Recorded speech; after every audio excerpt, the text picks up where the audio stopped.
So I have trying to get out of the loud music. There's like 3 classes going on. So I noticed with a lot of the reaching exercises, I think I might actually be forcing it or something, because when I reach harder on my left arm, it hurts more, as in like I feel a lot of tension just like right here. Like clear thing I heard was you feel a lot of tension on your left shoulder when you do a lot of the reaching. Yeah, so like when I really try to reach, or like I'll try to like, different thoughts like reach the armpit, think more serratus or whatever, and like in all those different things, it still bothers. Like I just feel tension in the front. Is there a different way I can practice reaching that won't bother it as much?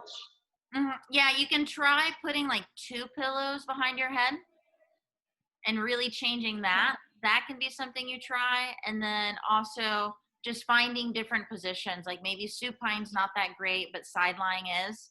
So like That might work. side lying band reach, because now you have the whole upper back to expand as well. So you can work on the same things in that position than you are laying on the ground. And that might be why you don't feel like a lot of abs on that one exercise, because you don't have access to that reach. So. Yes, I think that's what it is. And I was just like, how do I explain this in the middle of it all? Yeah, so that might be it. And then finding a rock back variation that doesn't get your upper traps to feel super toned. I like the one that I find most successful with people.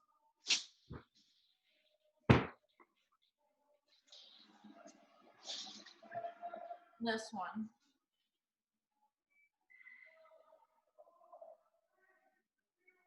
Versus putting you on all fours.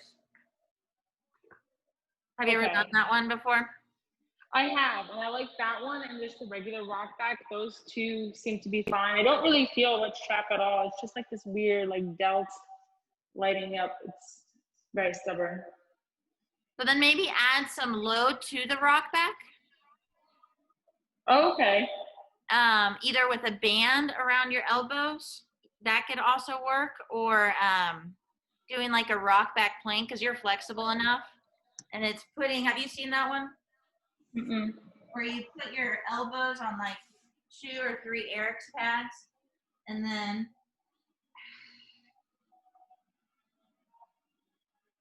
so now your knees are off the ground.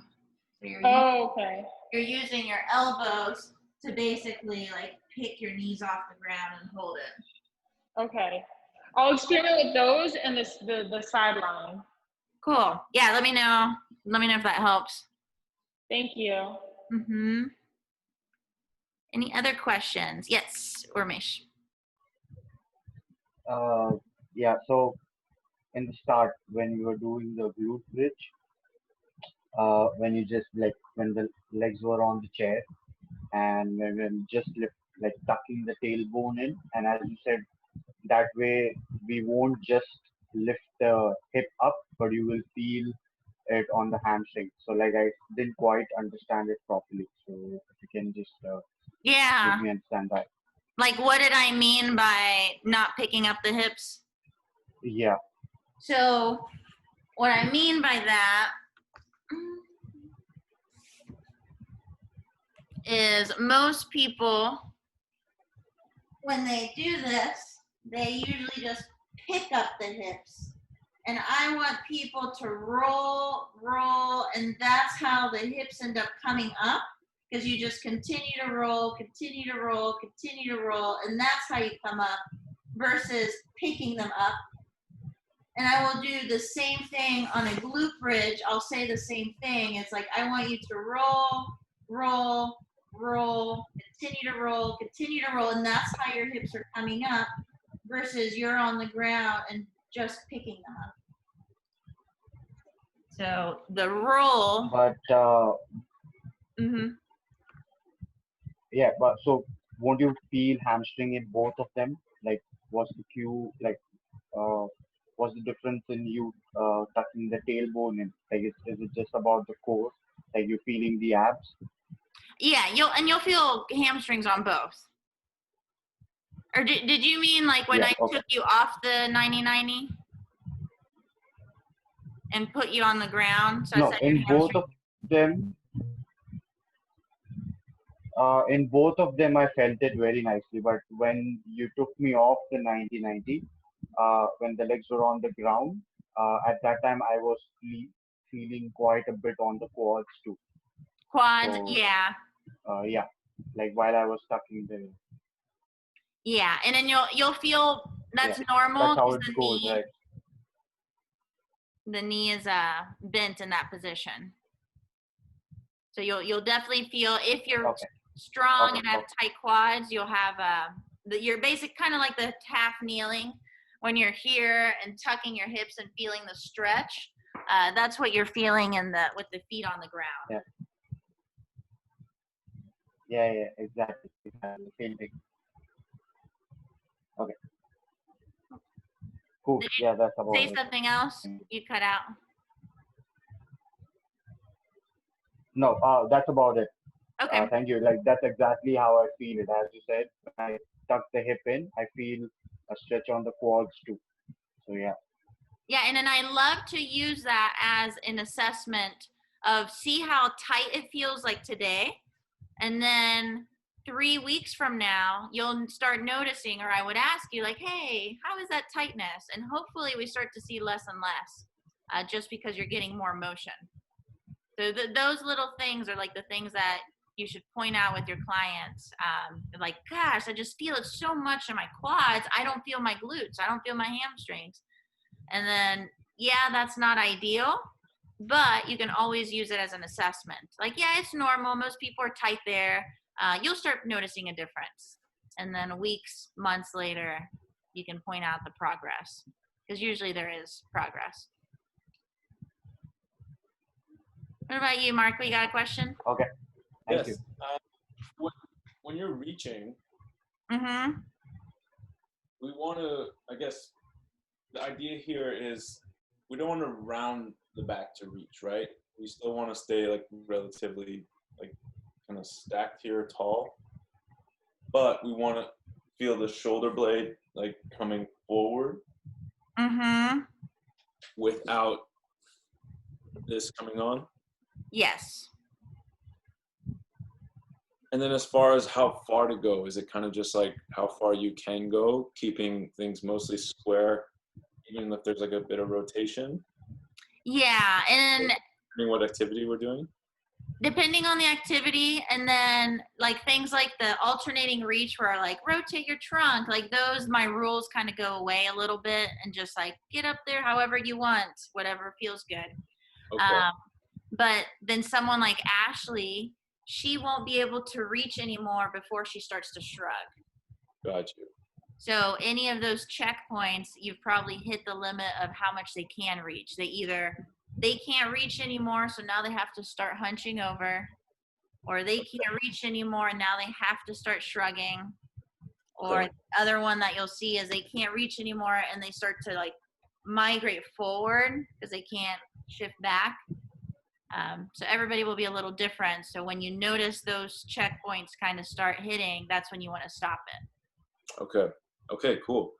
And so that's up. And I guess what we're doing with that, are we biasing like where airflow is going? Mm-hmm. Yeah. Yeah, technically, if you inhale on the way up, you're going to get some, but if you rotate, you're probably going to get some expansion in the backside of your body. If you don't rotate, you'll probably get some more pump handle. The all fours, inhale, reaching across, you're definitely getting a ton of pump handle on the side that you're reaching across. So basically, and I said this in the class with Tyler yesterday, because you know these positions. For example, a wide infrasternal angle. They do better in a sideline position because of the shape of the rib cage being wider from side to side. And then if we put them on their side, we now can use gravity to give them options that they don't have. So it's a good thing to put someone in sideline. However, from a training perspective, all of us, I'm going to make a narrow infrasternal angle do a side plank. So I'm going to put them in that position anyways. And I'm going to put them on all fours. I'm going to make them do this on both sides. Just because someone may be fine in pump handle, So like if you're trying to drive pump handle mechanics, getting them to expand here and anteriorly, what reach do you want to do with them, Marco? An overhead reach. Right. And I might have someone that clears the test on pump handle might be good, it can expand, but then their overhead press is like this because they're not coordinated. So I'm going to address, I'm going to address it anyways. I'm going to address all upper body lifts, all lower body lifts. So in my eyes, it's like I'm already addressing all these different parts of the rib cage. Yeah. So I tried to program like that. Like, let's just address it all. Yeah, that's really cool. I saw it was kind of cool, like even just like going through these things, it seems like everything's kind of in there with a few different positions. But we're working like every angle, even like the diagonal reaches we were doing the other day were really cool, and you can kind of feel it, things going in different pockets. I had a question for you about, because I think this is something that I've just been thinking about a lot, is like, where does like the blend of like, because you know how like say someone wants to just go play basketball, or they want to like train hard, or like how do you blend those two? And is there like a progression to it? Or yes. So the way I would blend that would be my training. So if someone just wants to train hard or go play basketball, like it would look like just regular strength training. Their warm up would look very similar to what you practice in this class, but it would be less flowy and more 3 sets of 5 for your dead bug. And I call it more, quadruped alternating arm tab. But I also find a lot of value in a meditation practice. So this is where that would fit in with whatever you're trying to do, perform at a high level, just exercise, hike. I am trying to get people to do this from a movement meditation perspective. If I could just get them to do a movement practice twice a week, their life would be so much better. And then nothing to do with even movement quality or getting them to move better position, all from just the meditation aspect of it. So that's where that would fit in, is in their recovery and their meditation practice, that I believe is like a huge component for everybody's success, no matter what your goal is. Yeah. And their training, it would look like the warm up, and the progression would look like loading squats, loading step ups, upper body lifts. Got you.